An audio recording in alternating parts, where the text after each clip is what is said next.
Welcome to the Community Pulse. I'm your host, Carmen Palmer. And like millions of people all over the world, January 1st is the great time for your resolutions and goal setting. But by February, some of those resolutions lose their momentum. By March and April, the things that were on our top 2 aren't even in our top 10. And by June, it's all just a forgotten memory. But don't fear, help is here. I have asked our guest today, the lovely Miss Danielle Dixon, to join us and to introduce her book, I See You, which is a 21-day journey to help you unlock your purpose. And in this book, hopefully you will find a recipe to the success of the goals and the dreams that you have been waiting to achieve your entire life. Welcome, Danielle. Thank you. Super excited to be here. I was so excited to start with this book, but I got to tell you, I was a little intimidated. The whole I see you, I thought, oh boy, she knows something. And the first time I met you, you signed in the book, and if you don't mind me reading, it says, "To Carmen, I see you, I love you, and I believe in you. Live for today. Danielle." And I thought, I've known you for 5 minutes. How could you love me? How can you see me? But then in getting started with the book, I realized how it was your philosophy about all people, about meeting people, about knowing that your purpose in this life was to love all people and to get your message out. Would you like to explain a little bit more? That's perfect. That's perfect. I couldn't have said it better myself. So my job on this side of the earth is to love everyone that I meet. And so I do see you, not per your color or race or anything like that. I see you for who you are. And as you read my book, you'll see it's perfectly and wonderfully made and powerful beyond measure. So every person that I run into, I already love them. I already see the real them before they speak or anything. I have no prejudices or anything like that. Our job is just to see the people that are in front of us and love them. It's just that simple. It's almost human nature to hold things that we know about someone else's past against them. How do we break that cycle? Be grateful and to not judge. So the Bible teaches us to judge. If we judge, then we will be judged. And so the most important thing is to understand that your past makes you who you are today. You would not be Carmen if you have not gone through what you've gone through in your past. And so my job on this side of the earth is that we all have a past, but our objective is to be thankful for the gift of a new day, be thankful for the opportunity to do it again the correct way. And so when you meet someone, we all have a past. Does their past really matter? No, it doesn't. And I love how you reiterate through and through that don't let your past experiences, the bad experiences anyway, define who you are. Right. And I guess in some degree, maybe it's even some of the good experiences also. They don't define who we are today. They are a piece of everything that we have become. But by that, don't punish yourself for the bad decisions that you have made, because everything brought you to this place. And sometimes that place is a place of gratitude for where you've been. Yeah. I also love in the book how you say that the code for our success has been instilled in us since the time of conception. Can you elaborate on that thought? It's such a beautiful thought. I believe that. I believe that everything that we will be, everything that we will ever be, everything that we would do on this earth was already birthed inside of us. So in the book, I talk about a blueprint, and I talk about a baby being born. And when that baby's born, they know that their sound allows people to do certain things. No one teaches a baby how to cry. They know that if I cry, I'm gonna get my bottle, or I'm gonna be changed.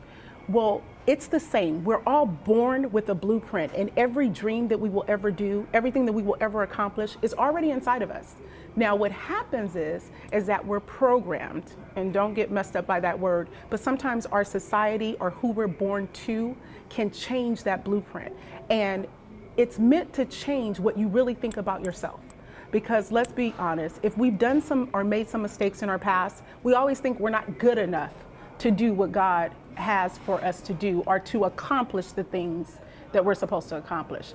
But the blueprint and every code to every dream and every thought and every vision that you will ever have is in you at birth, even before you were born. This book was already in me before I was born. It took 44 years for this book to come to fruition, but he already knew that I was going to write this book. What did Danielle have to do? Get out of my way mentally to receive and unlock the code that was already inside of me the day that I was born.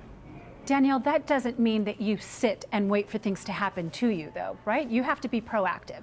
You have to get out there and you still have to live. Because I know sometimes if people hear it's already a predetermined what my life is going to be, sometimes they'll just sit and do nothing about it instead of listening to the right message that's coming to them that says, get up, move, make a change, make the world a better place to be, make it a better place for you to be in.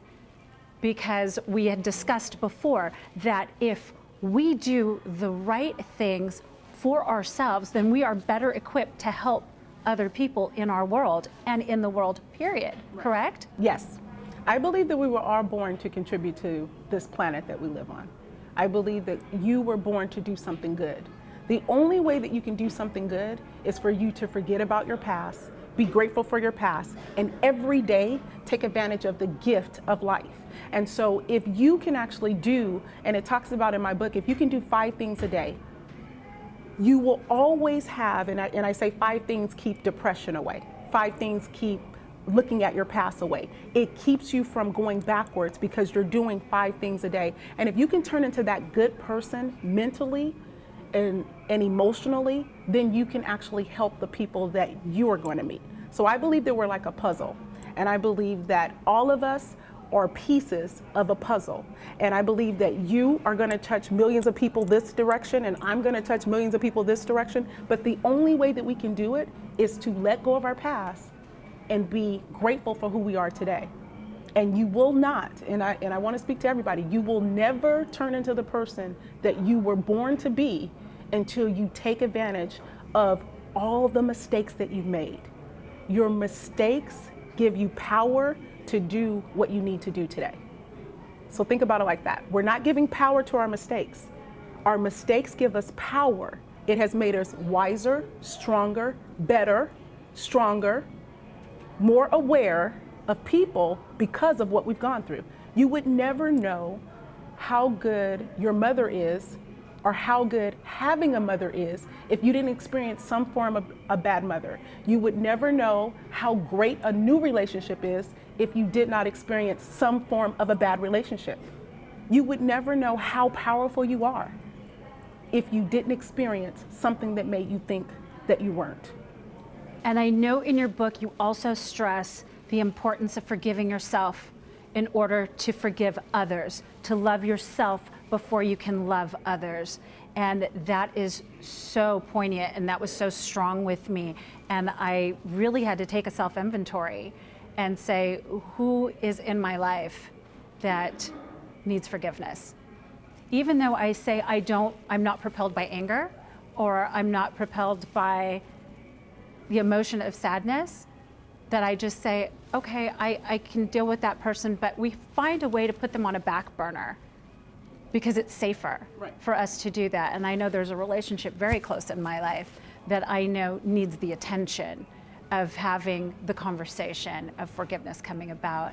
And in order to get to a better place, then that's what I need to do. But this book brought it to light. And I know you have the step-by-step, and every day we're gonna work on something new. And every day it's something meaningful. You say in it, don't jump ahead. Don't jump ahead of your purpose. But we all want to get to the end of the book, and we all want to know how it's going to end for us. And I think that's why there's such this need to want to jump the lesson, if you will. But I just love how everything is so friendly laid out, and how you have the inspirational quotes in between. And one thing that you stress throughout the book is, this is your time, and time is of the essence. Don't waste it. This is your time. And so you said that there's a relationship that you have to talk about. And we all have those relationships that we have to talk about. We all have an instance where we ourselves need to be forgiven. And we all think of a person that we need to have that conversation. And this is what I can tell you about that conversation. That conversation has to come about. But what's going to make the difference of a conversation that's successful and a conversation that's not is I need you to have no expectations about that conversation, what that person has to say. So it kind of hits in my book that I grew up in a foster home. And so I actually went from home to home to home to home. And I had the opportunity to take care of my real mother, who actually died of cancer. And I could have taken that opportunity to say, why didn't you keep us? Or do you know what I went through by going from home to home to home to home? But I opted to show her love in her last days. I opted to say, you don't owe me anything because God allowed me to take care of you before you died. So I didn't want her, because she made decisions so long ago, to think that she owed me. I'm sorry, you don't. Because everything that happened in the foster homes made me who I am today. And I'm grateful that you birthed me. I'm just super grateful that you birthed me. And so it didn't matter what happened to me. I needed to go through that so that I can be ready to take care of you and not make you say, I'm sorry. And so that conversation is going to come about, Carmen. But you should not be looking for, I'm sorry. You should be looking for, I need to tell you this so that I can truly move on. But it's okay, because I'm a greater mother. I'm a greater owner of a business. I'm a greater woman. I have greater compassion because of what I needed, what you allowed to happen to me. And that's how you have to think about it. So that forgiveness story, please don't expect a I'm sorry, because if you go into it with an expectation, they may not give you what you need, and then you're back to square one. It will become a conversation that you would have thought that you shouldn't have had. But it could be cathartic in a way, just on the release of the situation, knowing that, okay, I finally did what I knew I was supposed to do a long time ago, and now I can start moving forward and growing and flourishing. That is correct. But the book also teaches you that sometimes we have to say, I'm sorry, and sometimes we have to do the release without being in the presence of that person. So sometimes we can be so hurt by someone who molested us or someone who hurt us that it's really not good to have that conversation with them, because the Bible teaches to owe no man nothing but to love them. So you shouldn't have an expectation of anything but love. And so sometimes we have to do that release on paper and not in person. And so there's going to be a lot of people that get the opportunity to hold the conversation, the forgiveness conversation. But there's a lot of people who will never get to hold that conversation because the person is incarcerated or the person has died. And so our job is to understand that I would not be who I am today if I did not go through that. And so how can I use what I went through to help people now? We have to put it on paper. We have to put all the feelings that that situation gave us. And then on the other side, we have to put what we learned from that situation. And there's an example in the book. I did see it. Okay, so if you have an argument with your spouse, on the other side, you've learned something new about your spouse that you didn't know. If your car breaks down or you have financial issues, you've learned to set aside $20. If you actually ask God to lead you to the people where your testimony would help them, I relate to people that's been in a foster home. I relate to people who have gone through a divorce. I relate to people that have been in a battered relationship. I relate to them because I myself have been in there. If you've never been in a foster home, then you truly can't relate to what I've gone through in life. And so when you actually ask God to lead you to the people, there's millions of people that have been in a foster home that think that their experience defines them. There's millions of women who have been battered that think their experience defines them. And I just believe God is going to lead me to them. And I'm going to let them know that it doesn't define you. And now I'm in a second marriage of 13 years where I don't have to deal with anything that I dealt with before, because the previous marriage taught me what to look for. And he is such a perfect balance for you. He is. I've seen the two of you interact, and it has been literally beautiful. The look on his face and the look on yours when you're referring to each other or just locking eyes for just that one moment, you know that there is a symbiotic relationship based on respect and love of God in it. And I know he does very important work as well. Yes. And has outreach programs where he's ministering to all people, particularly to men. Particularly to men. And so because my ex-husband was promiscuous, he understands that the image of him being with other women is hurtful to me. So I've never had to deal with infidelity in my new relationship, but because of my past, there's feelings that come up when he deals with different women. And so we've just made a vow to each other that he will deal with the men and I will deal with the women. And it's something that we've partnered with, and it's something that works for us. And so he actually speaks to homeless men and women, men, and he speaks to men that have suffered from substance abuse. His mom died of a heroin overdose at the age of 9. All of his family members have dealt with drugs in some form or fashion. And so he really had to stop and say, God, why is my family dealing with these issues? And when you actually look at why your family or why you come from that background, as I come from that background so that I can truly understand George, or I can truly understand someone that feels that substance abuse is important for me to get through, whether it's alcohol, whether it's drugs. But he had to be grateful for who he was born to, be grateful about his mom dying. Now, how hard is that?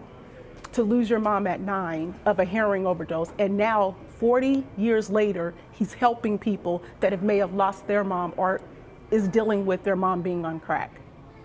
But if he did not deal with that loss, if he didn't understand how to get through being substance abuse, and he actually used marijuana, and so he had to say, I'm actually doing the exact same thing that my family did.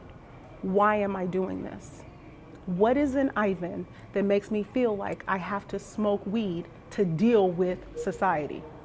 And so then he met me. Now, does he implement the 21-day journey into his ministry? He does. And the ICU, from the ICU book? Yes, he does. He teaches everyone that every day is a new day.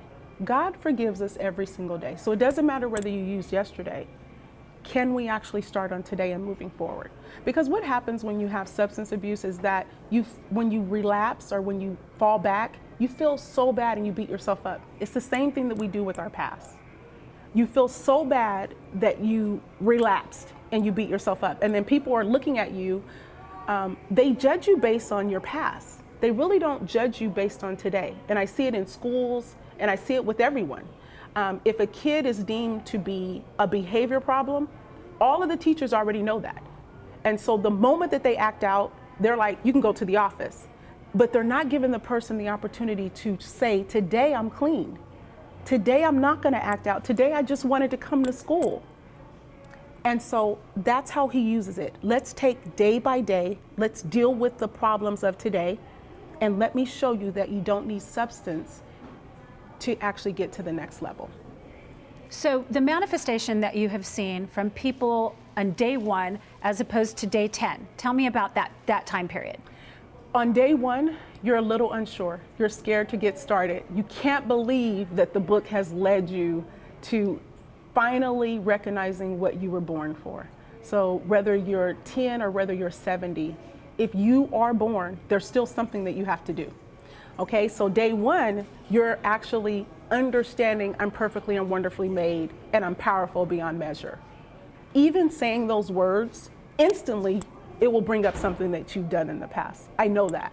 And so I've strategically put that throughout the entire book, because no matter what day you have, you are perfectly and wonderfully made. By day 10, now you've created a habit. You're writing every single day. You're thinking about 5 things that you're doing every single day. That day 10 person is super excited about what they've accomplished in 9 days, because like I said, my day 1 started when I was 44. So it doesn't matter where your day 1 start. Now there is someone that is creating a habit. There's someone who thinks how powerful they are. There's someone who's using their light switch, and they understand the importance of being led by your heart and not by your mind. And by day 10, you are used to putting words into action. Yes. And by then, your heart starts to change. That is correct. And your mind starts to change. You also hit on the book about the importance of the heart versus the mind. Yes. Explain. Our mind really actually is the major obstacle. If I could have said anything in the book, if the book could have been one word, it would have been overcome your mind and take control of your thoughts. Your mind is the only thing that's affecting your ability to go to the next level. What you think about yourself and what you see. And the book teaches you that your mind is going to define you based on your bank account, your economic, your social interaction, what you see at work. That's all your mind. Your heart is going to let you know that you're perfectly and wonderfully made. Your heart is going to say that they tried their best and they still didn't take me out. Your heart's going to say, hey, I'm still grateful for today and I still can change it. Your heart is what will, when someone brings up a conversation that you don't like, your heart, not your mind will respond to, hey, I don't like that. Your heart will tell you to be quiet and listen and respond in a manner that's love. There is a huge difference between your heart and your mind. Your heart is good and perfect, and it out of the heart, you can actually give true love. Your mind is going to respond to whatever you see. Whatever you see, your mind is going to respond to that. And my job and my objective in this book is to teach you how to take control of your mind. It talks about shutting off that negative thought. In my book, I don't give any power to negativity. I will never say anything but it. I don't care what it is. But I don't think that we should give power to the it. I think we should give power to our heart and the ability to make it right. And the ability to. And I like how you simplify the positive and negative. We have a switch behind our ear. And I think you have an accessory that works really well. Yes, I have a Bluetooth. And Gabe told me to take this off, so shout out to Gabe. I absolutely love the camera crew. But I keep this in, and a lot of people think that I'm talking to someone, but I'm not. I keep this in because when I get a negative thought, and I want you guys to know that even though I wrote this book, and even though I believe in the 21 sayings, I am a woman that has gone through some things in my life. And so when it's this way, it actually is allowing me to see what's happening in front of me. And I might get a negative thought in my mind, and instantly I will turn it down. And when it's down, I will close my eyes and I will meditate on the birth of my grandchildren or on the day that I married my husband. No matter what image that gives you that overall feeling of gratitude, the first day that I got saved. It doesn't matter what that image is. I believe that everyone should be able to turn your mind off for a second. Think of things pure, noble, and just, things lovely, and then turn the switch back on. And so now you're like, I'm over that thought, and now I'm seeing that perfect image, and I'm in the spirit of gratitude, and I'm in the spirit of love, and now I can move on to my day. And this switch is so important at work. You might be seeing things that you don't like. It's so important in a relationship. You might be feeling things that you don't like, but until you can be grateful for the opportunity to experience this incident, you're going to keep going through that incident. And when you come out, you should come out grateful.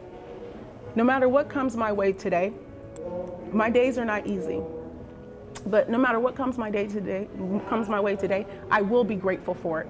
And I will try to look for the lesson, because if you don't learn the lesson, you're going to do the same thing every single day, and that's doubt yourself. What you challenge everyone to do on a daily basis is to dig deeper. Yes. Dig deeper within themselves.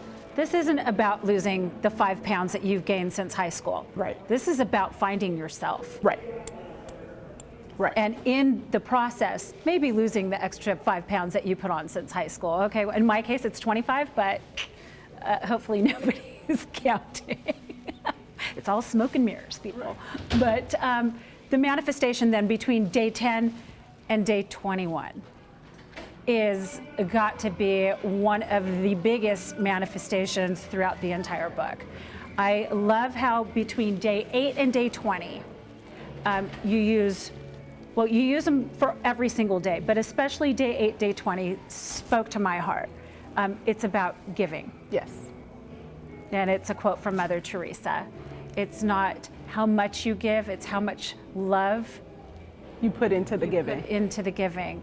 And it resonates so much with me because we cannot in this world just keep taking. We have to find that moment and that time, whether it's in giving someone a kind word, because it's not always about money. Right. Correct? Yes.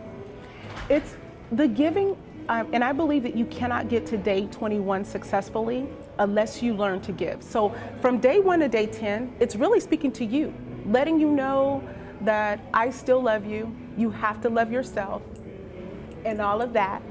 Day 10 to day 21, you have to give from the point that you are at. So sometimes it's not always monetary, sometimes it's just a kind word, sometimes it's giving the new you, the person that understands that now I need to show people that I recognize myself and I recognize how I was treating them, and sometimes you have to give the new you. Give, the same situation is going to come up, but now you have the opportunity to give love. Now you have the opportunity to give forgiveness. Once you've forgiven yourself truly, and that forgiveness starts between day 1 and day 10, you are now ready to truly give someone else forgiveness. And there's someone waiting for it. Carmen, I love what you said when you said, I have to have this forgiveness conversation. I promise you, there's someone waiting to have that conversation with you. And now from day 10 to 21, you can have that conversation. Because we never know how we affect someone. And I love what you said, how if I hurt your feelings, I'm sorry. It's not if. You did hurt my feelings. So how do we get past that? Let's not do this anymore. If you truly love me, you won't hurt me. So I love the book is all about self-growth and improving ourselves so that we can go forward into the world and just flourish and be the person that we've always meant to be. Danielle, if anyone needs to contact you for a speaking engagement or to speak on the book or get their hands on the book, where do we go? You can go to Success with Danielle at successwithdanielle.com. It's my book to book me for a workshop. It has my contact information. I always wanted to be available for the people. And so successwithdanielle.com is where you can get everything. You get the one-stop shop, me. I love it. Just so you have a brief background, Danielle does come from corporate America, worked for Kaiser for many years, was wonderful at career building, and now is giving us the blueprint on how to be successful. Thank you so much, Danielle, for your time. Thank you. We have loved having you. Please come see us again when you come up with a new book. And I know there's about 20 things that we left out from today's interview, so I'd love to see you back again. Perfect. Thank you very much. Have Thanks a for wonderful having day. me. If you can repeat after me and say, I am perfectly and wonderfully made and have power beyond measure, then you have achieved one of the steps towards unlocking your purpose. Thank you for joining us for another episode of Community Pulse. I'm your host, Carmen Palmer. Have a wonderful day.